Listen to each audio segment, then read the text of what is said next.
The views, language, and candor expressed on this series are designed to provoke thought and conversation amongst adults.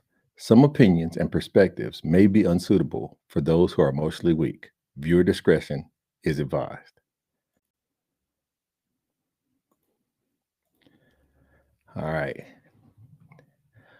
Welcome to Coach's Decision with Chris P. Reed, where we dive into topics each week that could help you or someone close to you get through.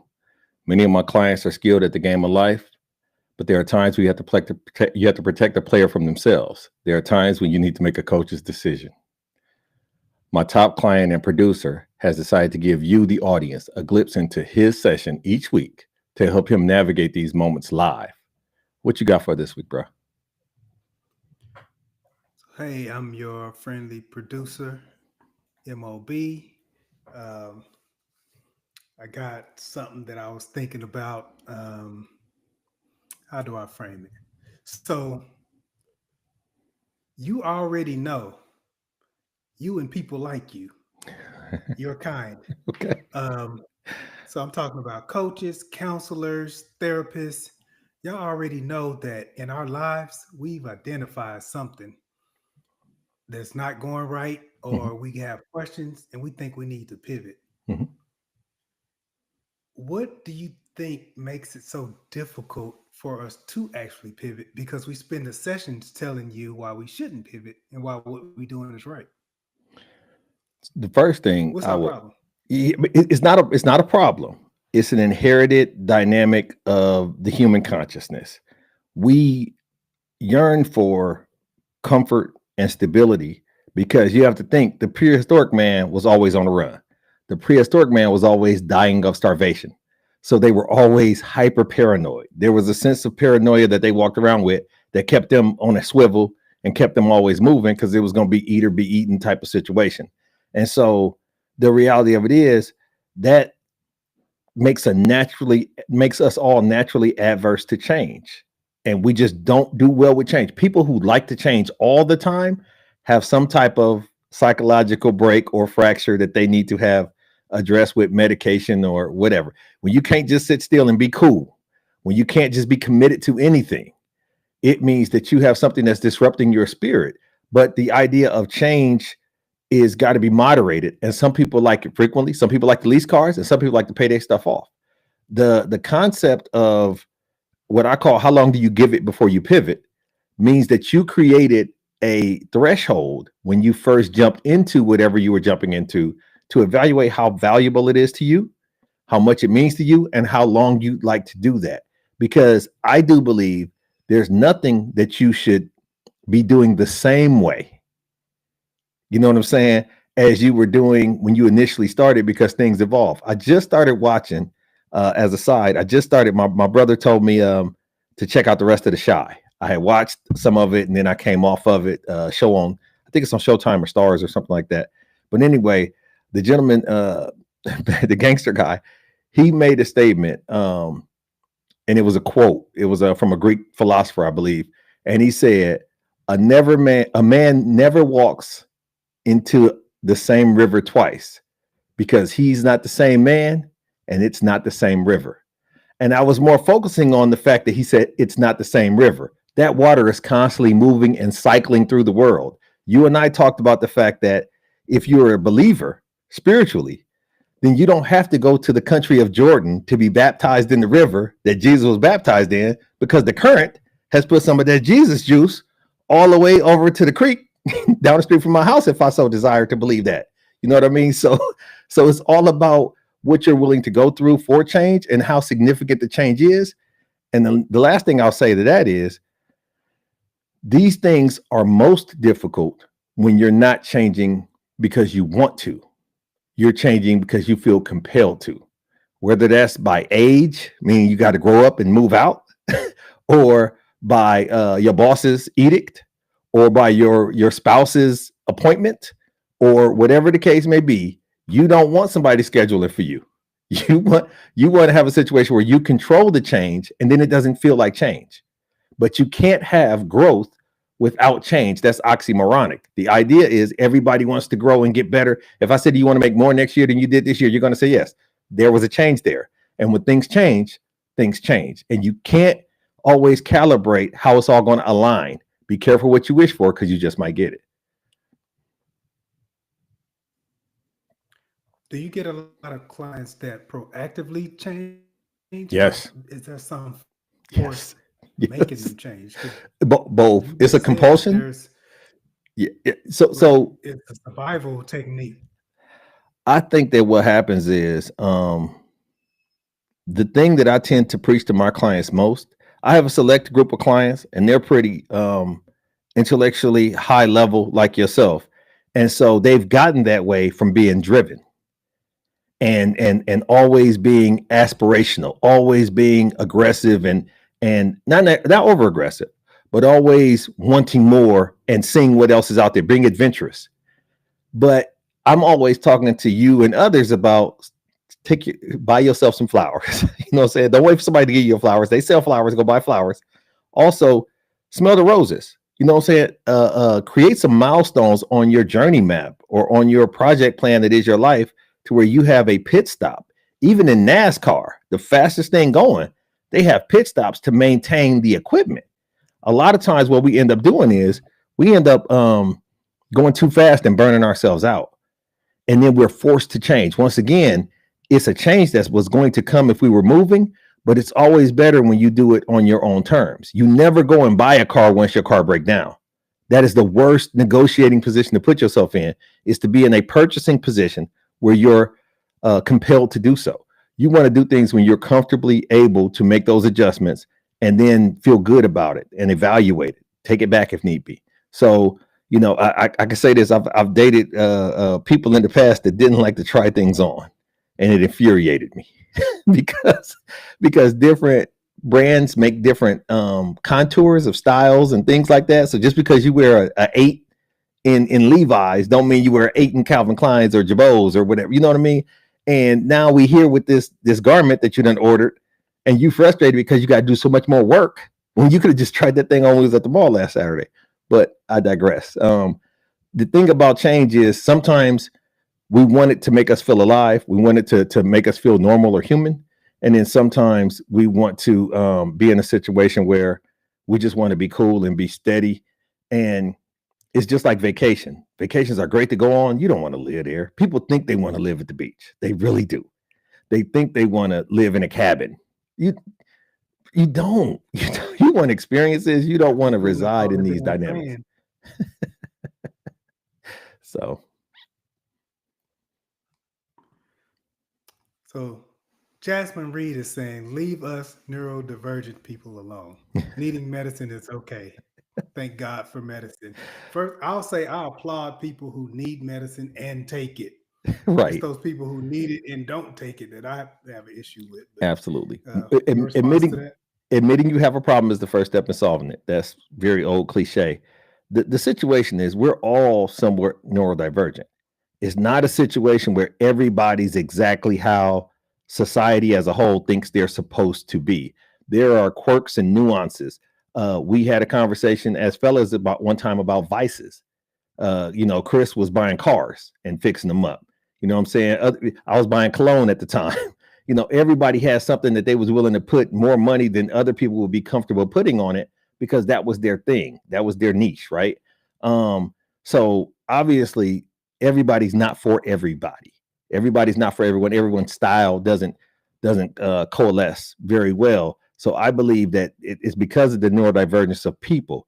It's when you have people who want to have converting conversations and force your opinion to align with theirs when they aren't aligned with what the textbook or history has said. Now we have to be careful at this point in time, because as you know, the world is growing much faster than it used to at one point in time because of mass communication and travel and exposure. Exposure expands expectations.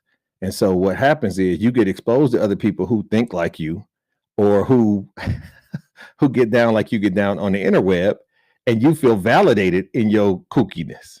You feel validated in you having these dreams that somebody's going to come and save you, or you're going to go and save 4 people, or all these different things that people tend to align with. It was a time where we were in villages or in tighter quarters where you weren't allowed to go too far away from the herd. in thought and in action. Everybody had to get along. Now you could have the EJ Johnsons of the world, and nobody cares. I mean, imagine Magic Johnson's son being 6'7" or whatever with Daisy Dukes on in the 7. It just doesn't. It wouldn't be set the same. The idea of he has a different way of seeing himself and is able to explore that is acceptable now, and so therefore more people are going to be on a spectrum or neurodivergent because of access to being able to diagnose these things. It used to be a situation where if you wasn't like the crowd or you wasn't like the town, you was crazy. You was going to the crazy house. They don't even have federally advised mental institutions anymore. But if you weren't doing what we were doing, you were going to get committed for that. You was going to get lobotomized or shocked or fixed. You know, they had fat camp and gay camp and all these different camps to fix you because you wasn't rocking like the rest of the people was rocking. And now we've realized that human beings are not monolithic. We're not just cookie cutter in that regard. So when you find people that are vibrating on your frequency, we've talked about this before. When you find people that are vibrating on your frequency, tap in and it'll amplify your frequency.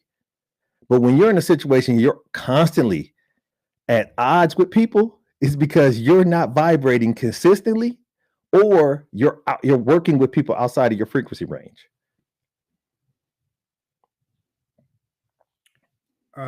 So what are some of the dangers in not changing your mindset? Because I know we talked a little bit about when we're stubborn and not changing our mindset or from our old self or evolving, whatever we want to call it, we can lose relationships with children, Appropriately. parents, It's appropriate. siblings, or whatever. Mhm. So if we're stuck, Mhm. we don't get that relationship in some cases like a grandchild. Mhm. The situation in that regard is you have to live with you. You got to make your bed and lay in it. And I have a lot of respect for people who stand on whatever they're on without excuses and without qualifications. Somebody said a couple weeks ago, unapologetically, when you start qualifying the things that you know what I mean? When you start making concessions and qualifying, well, I did this because of this and because of that, and none of it was because I really wanted to do it. It was because I cared about what people thought, said, felt, or believed, not me, other people. Those are the type of things that you change in the wrong fashion for. If you are this person, we had a conversation years ago about me not liking spicy food or me not liking soul food. And people saying, well, you just ain't had my possum. You just ain't had grandma's, you know, whatever. I don't want that. I don't care who's preparing it. I know that I don't want it. And it's okay that you do want it. Once again, people try to have converting conversations to bring you onto their way of thought or their wavelength in life. And that's where, when you start to change, you're doing yourself a disservice. Being stubborn is not it's not prideful if you know that you don't want to be a Buddhist. Like, if you move to a country and the predominant population is Buddhist and you remain Christian or Muslim, I don't consider that being stubborn. I consider that being convicted. And it's okay to have conviction and stability and consistency and continuity in your life, but you have to be willing to do it and not have to feel like you have to explain it or apologize for it. Because that's what happens, is that people get talked into stuff and then they say, man, I would have never did if you hadn't said it. So I'm always careful, even when I'm coaching, to make sure that I'm making sure we understand the destination that you have desired. And in order to get to that destination, I can give you 2 or 3 routes. Which one do you feel more comfortable taking? And then we go from there. But if I come off just prescribing, you need to talk to this kind of woman, she need to be this tall, have this type of GPA in the 8th grade, and all these other things, I'm doing you a disservice, because now we're shrinking the aperture so much that you're going to have a slight chance of being successful, and you don't allow for yourself to be nimble in life, because life is fluid. Shit happens. So if you get too prescriptive and just don't want to change, you're that old person that just, I hate the way music is. I hate the way people drive. I hate the way they cuss on TV. I hate the way, you're a prisoner to the evolution of human beings. You're a prisoner to it, and you're going to die miserable because you just can't get over yourself and realize I'm just going to stick with what I know and keep all that other stuff away from me. Is when you try to go out and shame the people for being like this, shame these girls for showing their bra straps and all this. It's just like, who cares? So you got to get over yourself. I have actually been in a conversation about that before. Let me dip over to the chat. Monique Jones is saying you have to have grace with folks in the relationship. Oh, if the relationship is valuable to you, put in work to maintain that relationship. It's okay to have differences of opinions and still have something that's special to y'all. Go ahead. Go ahead. No, I want you to do this. Yeah, this is good. Show me what you got. You want me to say what I think? Yes. I think I have to go back with creating balance. I think you can give too much to people. It's okay to have some grace, but they better have some grace too. You can't be the only one gracing around this mug. Right. When you bless the food, everybody's food is blessed. You Right. can't have like so. Right. If they don't show that they have grace for your personality as well, then I think the relationship ain't worth it. The coach. When I was drafting contracts for all those years, one of the early tricks that I learned was circle all of the ands and ors in a sentence, because it's a distinct difference if there's an and there or an or there, correct? And so the idea of words matter, and we've had these conversations before about me being big on semantics. My grandma used to say, you only have to do two things, and that's stay black and die. Everything else you don't have to do. The greatest gift that God bestowed upon us is free will. So when she started that statement and you read it or you interpret it where you have to whatever, I'm still listening, but I don't want anyone to feel compelled to do anything with me, relationship or otherwise.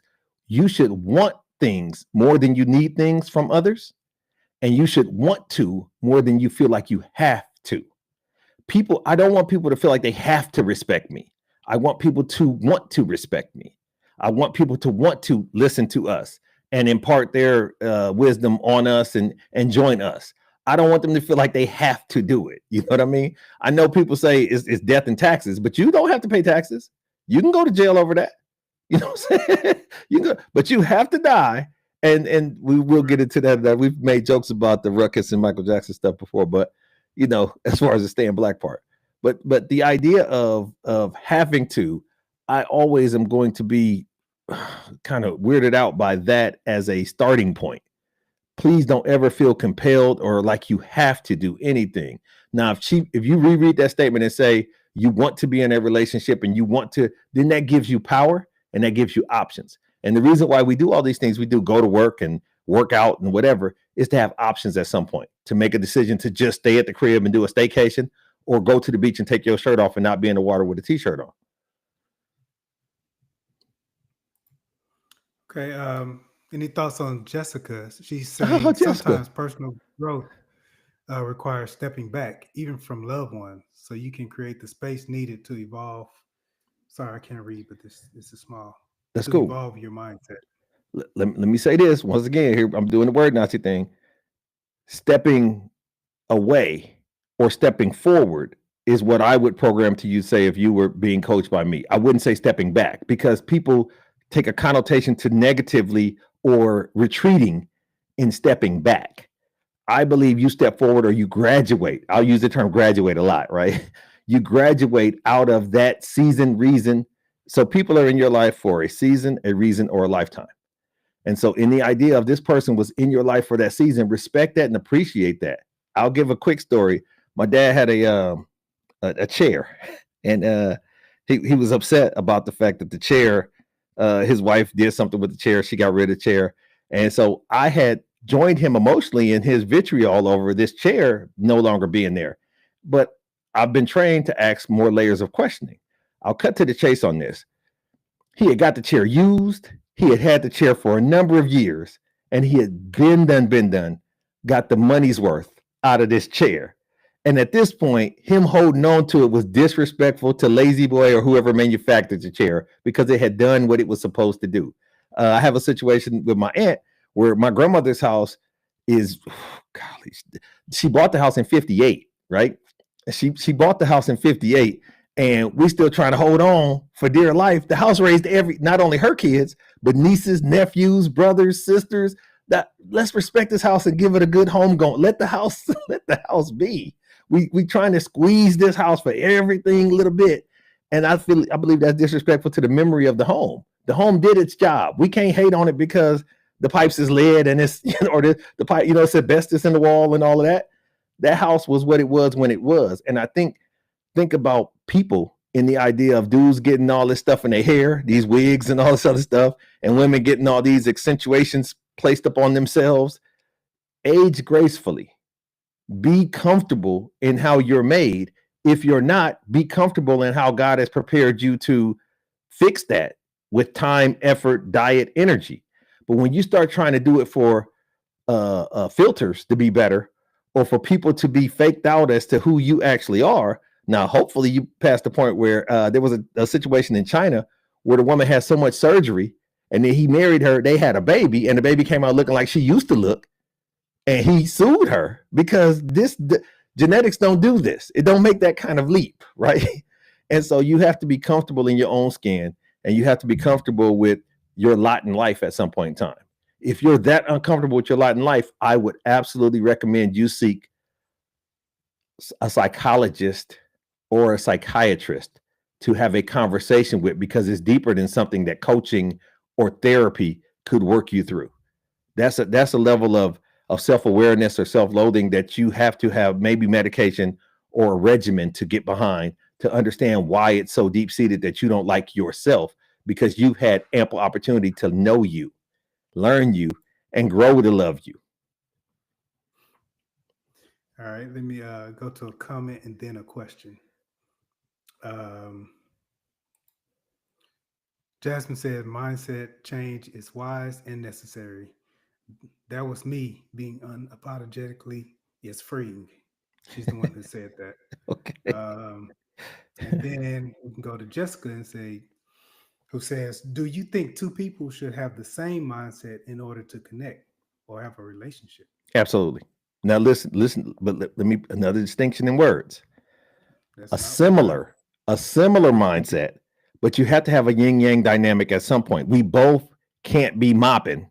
Somebody should be dusting. There can't be, and I've said this on previous shows, you can't be with yourself. That would be exhausting. You have to have a situation where somebody counterbalances. That doesn't mean polar opposites. That doesn't mean you're Christian and she's Muslim, or you are a Black Panther and she's Aryan Nation. That doesn't make sense. What I am saying is there's certain core things, whether it be family values, economic pursuits, educational interest, sci-fi or anime. Y'all have to have something that y'all willing to talk about and enjoy about each other. Food preferences. The worst thing, I had a relationship years ago in college, and she decided to go vegan. It was the beginning of the end of that long relationship. We couldn't have, I don't believe I was willing to or could have changed enough for us to interact while she had such a dietary difference than I did, because we couldn't enjoy meals together. At the time, they wasn't making stuff that tastes like tofurkey. They wasn't doing all this. They didn't have these things that could trick you. Impossible. They didn't have Impossible Whoppers at Burger King, right? So any idea that she was vegan and she started looking at saturated fats. This is when what was the Splenda and all these different sugars was coming out. When we was young, it was what it was. It wasn't no artificial this and artificial that. And low out there. Yeah, but who was doing that? Who was doing that? Yeah, nobody was doing that. They was talking about that was before cell phones was causing cancer. That was causing cancer. Now everything caused cancer. Like, they never blamed on the cigarettes though. Never blamed on the tobacco. But I digress. But the concept is, I don't think it's healthy to have an echo chamber as a partner. I believe it's healthy to have somebody to challenge you, enhance you, and correct you when need be. It's no person that's walking around, even I, that is always correct. You have to have somebody willing to call you on your shit. You have to have somebody willing to say, that doesn't make sense and you know it. Stop playing around. But you have to also be willing to be that person for that person constructively. I think that the issue is when you get people that are too much alike, and we talked about the Bonnie and Clyde thing, then you get to a point where y'all are not helping each other grow because you're just reflecting each other. There is no reason to go to the next level because I'm so comfortable at this level. And you look up and it's 15 years and y'all been in this apartment the whole time and y'all still in the same role and title at your job the whole time. Now, if you love that and embrace that, but don't get to the point where you feel like you took my good years. You held me back because I knew what I really wanted, but I settled until I was drained. And now the next guy inherits the woman that settled for so long.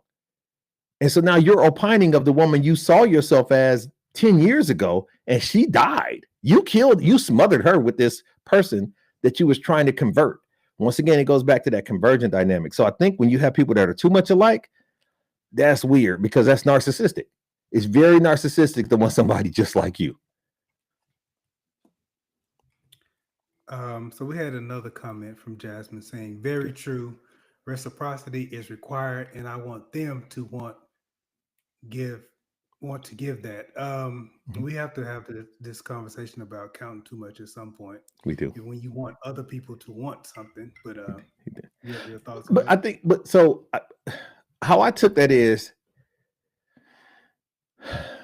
she wants the best for them and she wants them to want what's best for them in the idea of how they find their happiness. Not necessarily she wants a tactical want, meaning this has to happen, that has to happen, but it's more thematic of if you find that to be your happy place or your love language or your happy spot, you like it, I love it. And I know you disagree with that statement, but the idea of and what I'm implying in that is you like it for you, I love it for you. Because at some point in time, me hating something that you like so much is going to draw a wedge in between you and the cars. I've expressed myself about the cars that you choose to purchase. You could care less. You could care less about my expression. It'll be something that I say at your funeral service. Yeah, you did. You did. You said duly noted. I said, okay. So it's those type of things when you do have concern or care for someone and you have a relationship that you've created an equity in, then you want to continue to build that or express yourself appropriately, constructively, not just saying stuff to be saying stuff, but in the idea of, like you said about the counting, wanting them. I think when she says you want them to want this or that, I think it's not enough that they want it. When there's two people involved, they have to want it and have a great way of communicating it. That's not always verbal. You don't know. We got to learn love languages. We got to learn, different ways to get your point across. But you let them know in actions or whatever the language is, how you want the same thing that they want in those things. That's what gives you the dopamine drip. That's what makes you pleased and happy and settled and comfortable in this life. Because life is going to automatically and naturally provide discomforts. It's built for that. Life is built, whether it be traffic or kids crying or kids getting sick or bills, or it's going to bring its own discomfort. You don't have to go reach for that. You don't have to go build that. I'm not sure if my sister Kendra is on the call, but we had a conversation years ago where she was telling me that she was dating guys and would start testing them. Like, for what? For what? Like, life is going to test the relationship enough. You don't have to pressure test an adult relationship. Trust me. I swear, if you stop testing, you'll realize that it's already tests that are existing and you're piling on to said test. You don't have to contrive test in order to see if he's a real one. He'll show himself shortly. Like, it's not that difficult. And so that's the advice I would give there. Looks like we have another question. Just Chevy Chev. All right. Okay. So being unequally yoked is better than being equally yoked? In this regard, I don't think the term equal translated well from wherever it came from biblically. I think that there are no two people that are, even Adam and Eve weren't exactly alike, and they was the only two at the time, allegedly. So so the reality of two people being, even twins aren't exactly alike. I think we have to give some grace. Somebody said it earlier, to the term equal. I believe there are certain core tenets in what you find to be success that you want to make sure are calibrated on the same frequency as the other person. That means if you with a, I'm gonna use it from a women's perspective to a guy. This guy is the height that you want. He has the relationship with his mom that you want. He has the eye color that you desire. He can cook, meals, and he has all these boxes that women tend to create on a checklist. It just so happens he's a significant heroin addict. You're not equally yoked because you don't want a heroin addict. Like, all those other things are cool. You don't want a heroin addict. That canceled out. It outweighed the other things. So when you start trying to create a chart, a number graph for equally yoked, you're always going to lose, because the number is never going to be 1,672 to 1,672. It's got to be a counterbalance. And this is what we was talking about the 44-ounce glass and the 20-ounce glass. 100% is 100%. That's not equal. That's not equal amounts of capacity, but the effort has to be equally yoked. The effort to make me happy, the effort for you to make her happy, that has to be equal, in the idea of I should be able to express myself and say, I don't know if God sent me here to get you off the heroin, but everything about you is great except for the heroin. Do you have any desire to get up off this heroin? Like, do you have any? Because I'm here for it. If you could just get him off the heroin, he would be a great guy. And if he shows you that all he needed was somebody to believe in him, you just created a good situation. And that's a wonderful thing. But if he showed you, forget what he says, time will tell you whatever you need to hear. If he shows you he just can't kick it, you weren't worth it. It's okay. His life and his progress or his trajectory wasn't worth it to him as well. It's okay. You have to start being okay with things. You got to get over yourself and realize this wasn't for you, no matter how much you thought it was. I think a lot of times we get a little arrogant in what God has for us and has bestowed to us, and we think we can call shots, and that causes a problem. So I got a not hair run. So Kendra doesn't test anymore. They fell on their own. I want to kind of so I can't get into that because it's a longer dynamic, but what I can say is you have a right to ask questions, have standards, and be selective if you're okay with somebody else exercising that right with you. What happens a lot of times is people have these rules, and I would never date a guy with 2 kids, but or that's divorced or whatever.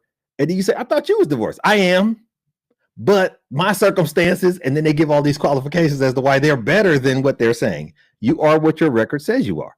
It is what it is. It's okay. But when you start saying, I don't want this, but this is exactly what I bring to the table. I don't want a guy who makes less than 6 figures. And then when you talk, okay, well, how much do you make? 5 figures. What are we talking about? And I'm not saying finance is equally yoked. It's a lot of layers that go into the equally yoked conversation.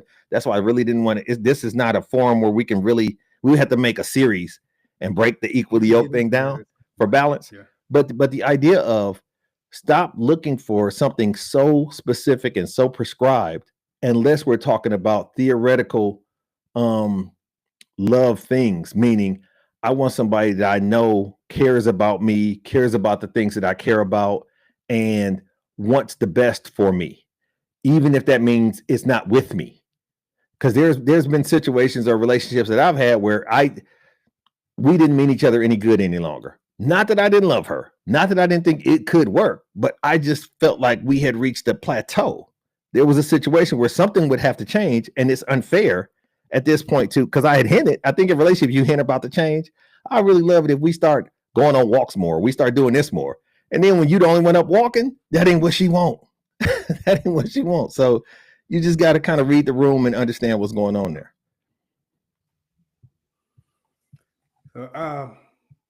I'll ask you your final thoughts.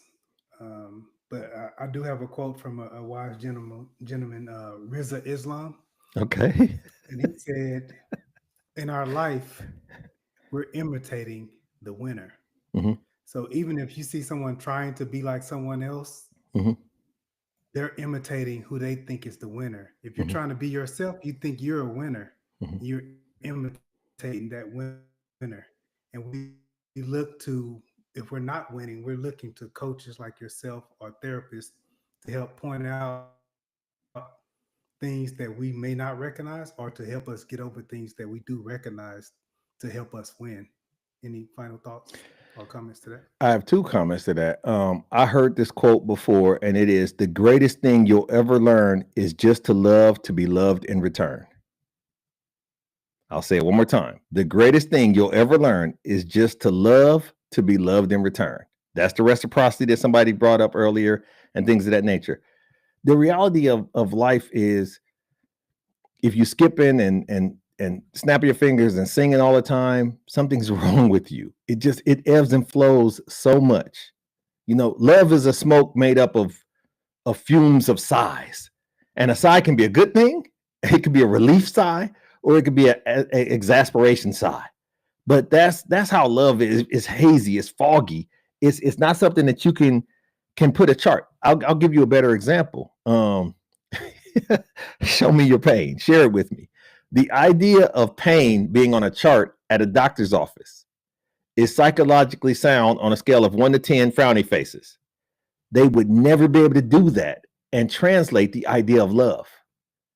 Because what you consider to be I'm in love is not the same threshold that I would have for love. You know what I'm saying? You could say you love my wife doesn't believe in love at first sight.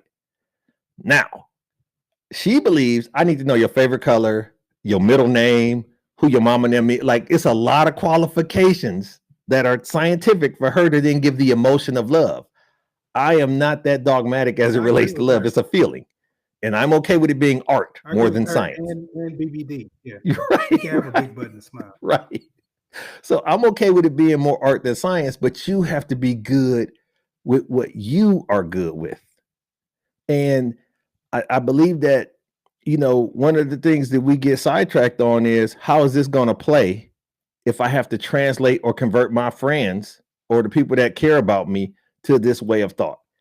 And if you can get over that and feel like you don't have to report back to the village, you can find so much peace and figure it out so much faster because then you can break down the walls and be yourself. You could, it's okay to say, now listen, if you're being yourself, it's okay to say, I ran him off quickly. If you're challenging testing him and running him off quickly, then, and you're being fake. Maybe some people are just challengers, testers, and that's just how they want somebody that's, but beware of a dude that has to conquest you because he's a conqueror. He's gonna always be, it's not gonna stop because you're done. Like, okay, you've proven it. He's like, no, what was you talking about? I wasn't proving nothing. That's my regular speed. So you just got to be mindful of things like that as you navigate in the world of relationships and interacting with people. And when we talk about equally yoked and creating balance, you can feel it's a feeling. Like I said, driving a stick shift, you could feel when it's time to make moves and change things, and you can't stay in that gear for too long, or else you're gonna, mess up the clutch and you're gonna burn out the engine. I like that. That was good. That burn out the engine. It's a lot of thoughts on there about the Heron. They think you could have started at Pokemon cards, something like that. I'm not. Well, let me say this. It's funny because I was about to say I'm not as familiar with Pokemon cards, but I'm also not familiar with heroin. Okay, so I do not want y'all to walk away thinking this man understands the Mhm. heroin game. I just know that it's So a hard, addictive drug that's hard to break. And okay, so you say. once again, so when and what made me think of it was vices. We were talking about vices, and some vices are very negative. Now we got a guy who got a nice vehicle. What kind is that? A Chevy with the peanut It's butter seat. So he has a vice of mhm. hooking up an old school vehicle that he saw when he's a visionary. Okay, and so I remember years ago we had a conversation and he told me he was going to get a dog and he was going to get a truck and he was going to get a car like a gentleman had down the street from his uncle's house when he was 6 years old. Okay. And guess what he did? He did that because he manifested that based off of desire and effort. And it turned into something that he's able to accentuate and actualize into his real life. Now, my fear for him is I don't know what else he saw or where his dreams are next. But you know, because me and my wife had a conversation, is he ever going to be done with this car? You know, because it's the forever dream project, you know, fantasy. Because it's something you got to be careful when you come up with things when you're a child. You had a level of imagination and a lack of restraint in your childhood as how you saw things. I take my daughters back to the house that I grew up in my formative years. And when I was a kid, that backyard looked like a football field. It was I'm telling you, bro, we played 6-on-6 football in that backyard. Yeah. That backyard couldn't fit 4 cars. Like it couldn't fit 4 mid-sized vehicles in it. And I went back to there as an adult and was like, this is trash. But your imagination as a child doesn't allow for you to see those limitations. So sometimes when you have these dreams as a young lady of the man you want to be with, or of the job you want to have, or all these other things, you have to then reevaluate those evaluations or those thresholds from an adult point of view. When I was a child, I thought and acted as a child. And then when I became an adult, I gave up childish ways. Do your people disagree with me? Because your people tend to be hard on me with this stuff. No. Okay. Yeah. But can anyone change their mindset? Can Chucky, if he wanted to be a better citizen, or a functioning citizen in society, can he change his mindset? From here on, he can. He has to answer. This is the problem.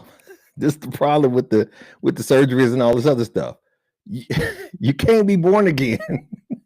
Once you develop a reputation, let me explain to you what this born again thing. Whew, golly, this is a session 2.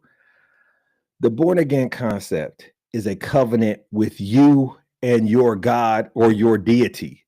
It's not a societal born again thing. Stop thinking if you go to jail and do your time, they act like you didn't go to jail. Stop thinking if you beat this woman or if you cheat on this woman and you ain't did that in 20 years, you're no longer seen as. No, that's not how people work. That's not how people operate. You can't be in a situation where you're born again and absolved. Chucky was killing people, and then he became the hero in the last movie. No, I still have a side eye for Chucky because he's proven himself to be a killer. It's people that I grew up with and ran with. Me and my brother just had this conversation. I'm not gonna say any names because I don't want to be disrespectful, but it was a dude that finally got killed in his late 30s. And when I found out that he had got killed, I was like, oh, cool. I didn't realize he was going to make it this long. Like everything he did told me and the world he didn't want to be here long. Like that's what I was stunned to find out, that he had just been recently killed, because that's kind of, once you develop that, and I'm not saying you can't change, but you can change, but don't expect for everybody to forget. Like was in the Dion episode, I can forgive you, but that don't mean I have to fool with you. You can forgive people and be Christian and all this other stuff, but that don't mean you have to invite them over. And you know, when exes be going on dinners and cruises with their exes and they fell out and she cheated on you with your brother and all. No, let that go. There's people out there rooting for Charles Lee Ray and think he can change. Who's Charles Lee Ray? Who is this? I'm sorry. Chucky. That's his real name. Oh man, I don't watch scary movies because that pollutes. Tell us about the dream. Tell us about the dream. That pollutes your brain. Hold on. I actually the dream was early in the week, and so I started losing it. I was like, I need to write this down. Let me go to my notes. Oh, okay, cool. The house that I said my grandmother had that she got in 1958, and it's probably 120 years old now. I think it was built in like 1902. I had a best friend. I have a best friend. He is my best friend. And he came on hard times and needed a place to stay. And in my dream, in the dream of the week, I set it up with my grandmother where he could stay in the back room at her house. Okay. And the back room of the house was kind of on the corner of the house, and it led out to an alley. Like when you go out the back, when you go out that back room, you go right into the alley. And for whatever reason, he called me to tell me that the door kept coming up missing on the the back door going to the outside of the house. And nowadays it wouldn't be a room because it didn't have a closet. You know what I'm saying? So it didn't have a closet. But more of the story is, so when I got over there to check on it to find out why, because he had showed me in pictures, it was a wooden door, it was a steel door, it was a glass screen door. Like he just kept waking up and the door would be missing. Like somebody kept taking the door. And so by the time I get over there, he had mattresses put up, like twin size mattresses put up in the doorway. It's my dream, man. And I was like, okay, we're gonna figure out this door thing until you can get out of here. You know what I mean? Because my grandma didn't care. My grandma could care. It's a real life story. My grandma could care less, right? What was going on back there. So he said, okay, well, we'll get this figured out. I need you to take me to pick up my girl. And I said, cool. My grandmother's at the house and a couple of my aunts are at the house. And where his girl worked was at a place, it was like a call center type environment. Okay. It's called Afney. If y'all from around there, y'all know Afney. So I said, okay, I'm gonna pick up some chicken at this chicken place. Now in my head, I'm gonna treat everybody to chicken. You for your pain and suffrage at my grandma's house, my grandma, my aunts, me, and that's what we're gonna do. When we get to your girl job, it's a situation where she comes out in some red overalls, okay, with like a fresh white tank top, okay, a fresh stretchy white tank top underneath, some red overalls, but she got 3 people with her, and I don't do that. I don't do that surprise, take everybody around Uber type stuff. And so they had a distance to get to us because we didn't pull up to the door. They had a distance to get to us. And so I'm thinking to myself, so I turned to you and was like, is she just, because we're like the only car out there, are they just walking her to the car to get in? Because it's a 5-passenger. Like everybody's not getting in. And I don't even know I don't know these people. I don't know where they live. I don't know what they got on them. And I'm not going to feel comfortable going right there and getting this chicken with all these people in the car. And he was like, no, it'd be cool. They probably don't need a ride. They probably are just walking her. And she get to the window and you roll it down. And she was like, can you give my friends a ride? And that's when I woke up. Did you speed off or you woke up? No, I woke up. I wasn't going to give her a ride though. I swear, listen to me. I know me. I don't care what happened to our friendship. I don't care what I'm not doing that. You're not going to do that. You're not going to call and ask for a ride and need 4 rides. It's never going to be okay with me. It's never going to happen. You have an issue with boundaries. I'm noticing the door thing with you. Yeah. Doors being violated, opened, unlocked, removed. Thank you. I did think about that. Yeah. You feel like your boundary needs to stay intact. It's either in jeopardy or it's been violated. So yeah, as you going through, hey, I'm the expert dream interpreter. So right, whatever. Exactly. Exactly. What your people think?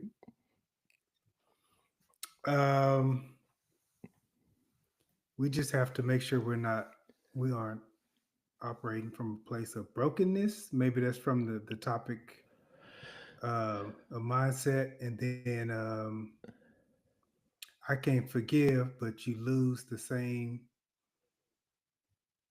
access to me. I think okay. That's what that meant. Let me say this though, because it's very valuable that whoever said the brokenness thing. Let me explain to you how dangerous that is. Chevy.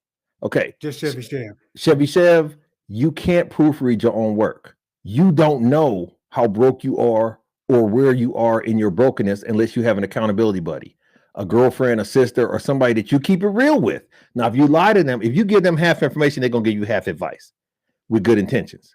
With fully good intentions, they will tell you half of what you need because you're giving them half of what they have to work on. But if you have somebody you can be candid and open and say, I shouldn't have done this, or I shouldn't have went through his phone, or whatever the case may be, and you can be that person, you need that. but you can't be left to your own devices to know if you are broken or whole or healed.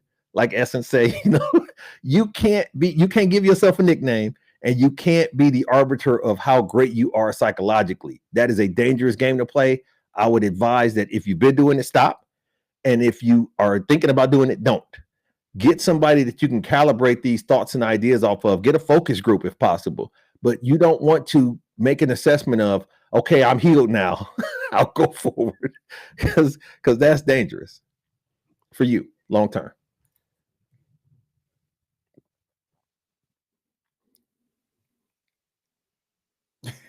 Phone be tripping. Oh, I got you, Jasmine. I got you. It tripped me up for a second. Monique don't think you should ever go to sleep again.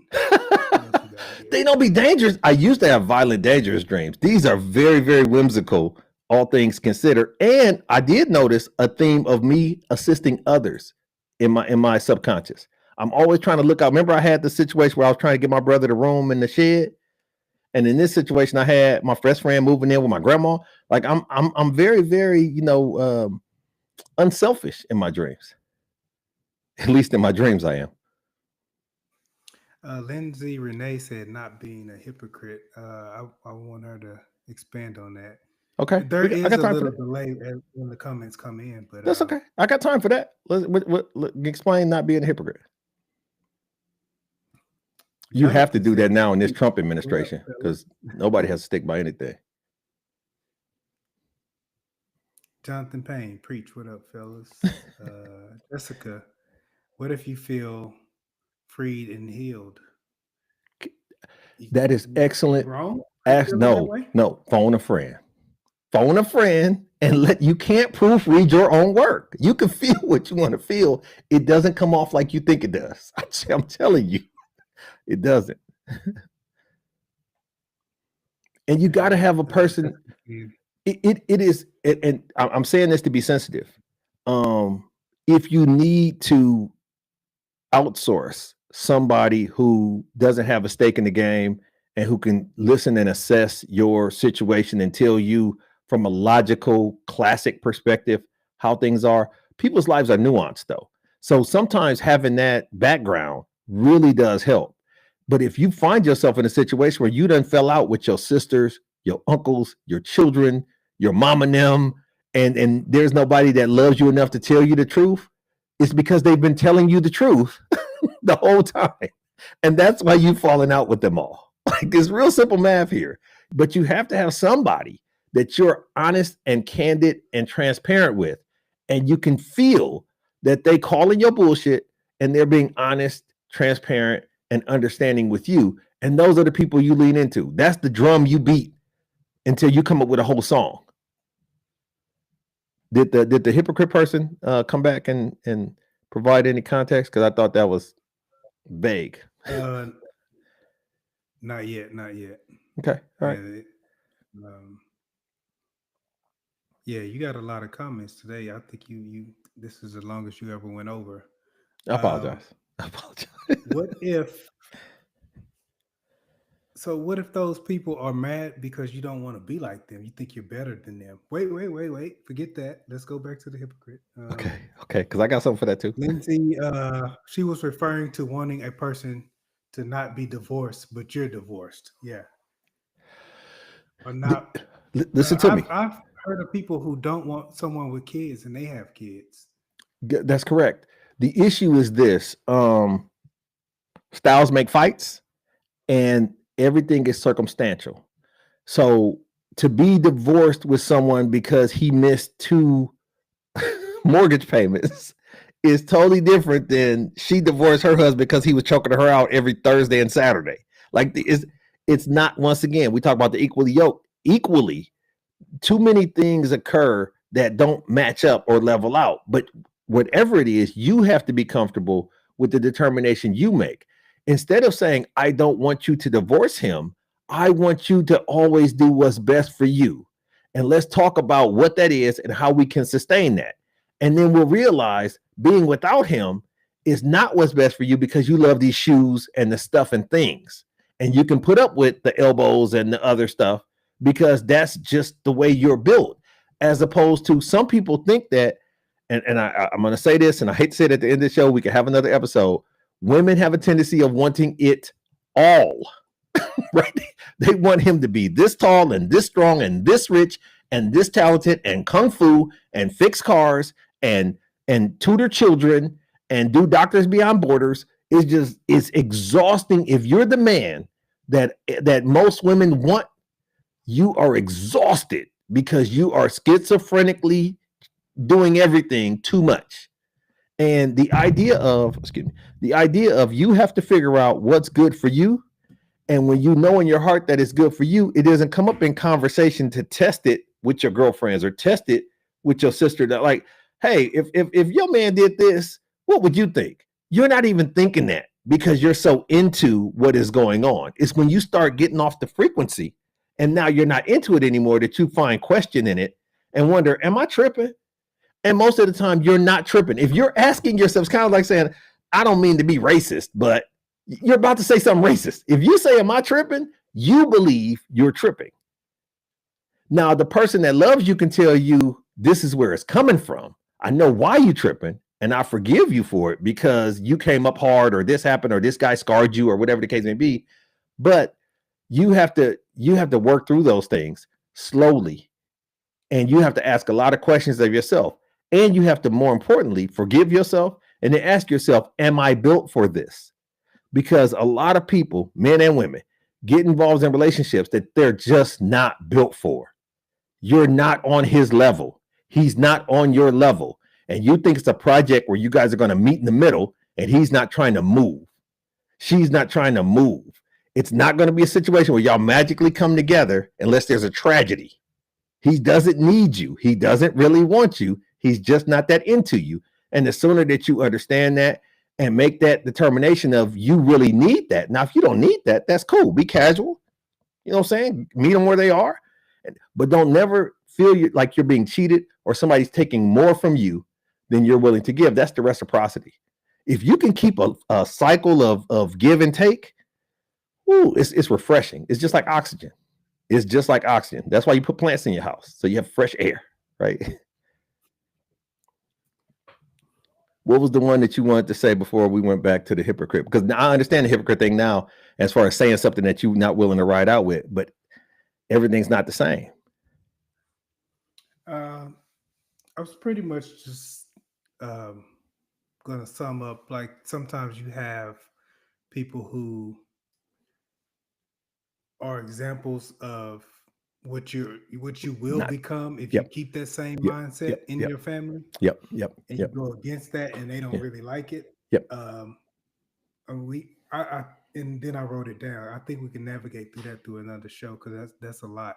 Okay, I think that's cool. That's cool. And role models. But, that's cool. That's cool. All right. I think we're good. Any final thoughts? Yeah, my final thought is if y'all have things that y'all feel like he should be working on or asking on y'all behalf, put them in the comment, especially on the Friday episode. So keep in mind, we do this live on Wednesdays, but then Friday, a shorter edited version comes out. And it doesn't have like y'all comments and things like that in it, but that's where y'all can go in and comment on the site and we'll respond. I'll respond to those comments if you have questions. Now I can only go so deep with text because I don't understand. I have to have explanations like that hypocrite comment. So just keep that in mind, but always tune Friday at 9. Every Friday we launch the edited version and it's usually, 5 to 10 minutes shorter and it's more concise and everything. So make sure you check that out. But absolutely tune in next week to Coach's Decision with Chris P. Reed, where we want you to bring your baggage, drop it off, and we'll sort through it. And until next week, we want to make sure that you take it easy, or at least take it how you can get it. Check y'all later.